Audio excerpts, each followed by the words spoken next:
We have the examples in South Africa. Nelson Mandela. The previous white apartheid government, which ruled South Africa, they had imprisoned Nelson Mandela for 25 years, for more than 25 years in Robben Islands. And they called him terrorist number one. The white apartheid government, who preached that white people are superior to the other races, they imprisoned Nelson Mandela for more than 25 years because he was fighting for the freedom of the black people, for the freedom of the people of South Africa. Later on, when the white apartheid government has to retrieve, Nelson Mandela is released from Robben Islands. He comes back, he stands in an election, he becomes the president of South Africa. Later on, he gets the Nobel Prize for Peace. Terrorist number one gets the Nobel Prize for Peace. Not that Nelson Mandela was a bad man, terrorist, then he became a good man.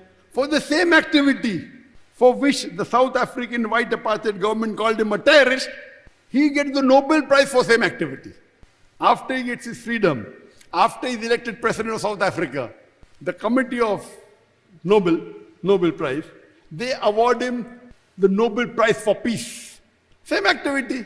It's an irony. For the same activity, when he was called the terrorist number one in the world, for the same activity he gets the Nobel Prize for Peace. And you have several such examples. You have many presidents of Israel who terrorized and killed thousands of people, then they get the Nobel Prize for Peace. Menachem Begin killed thousands of people, was a terrorist, head of a terrorist organization. Terrorist number one. Later on, when he becomes the president of Israel, he gets the Nobel Prize for Peace. What is this? So what we come to know, that whoever is in power, whoever controls the media, whatever label they give, it gets stuck. Whoever is in power, whoever has power, whoever controls the media, whatever label, right or wrong, gets stuck. So that is the reason Quran says in Surah Hujurat, chapter number 49, verse number 6, whenever you get information, you check it up before you pass it on to the third person. Don't just rely on, don't just whatever you get forward. You see any news, forward it. Check it up. If you're not sure, don't forward it. And we Muslims also, most of our party, you see anything? It may be a fake video. It may be a fabrication. Today, to make a fake video is very easy, AI. So Allah is telling 1400 years ago, whenever a fasik gives you information, whenever a transgressor gives you information, check it up before you pass it on to someone else, lest you may be involved in spreading the wrong message. Today, you get something, you forward it without checking. Have you checked right or wrong? So you are becoming a tool of the Satan. You like it, you forward it. Have you checked it? If you get something, if you can't verify, don't spread it. And as I mentioned, one verse of the Quran, Surah Maida, chapter number 5, verse number 32, is sufficient to dispel this myth that Muslims are terrorists.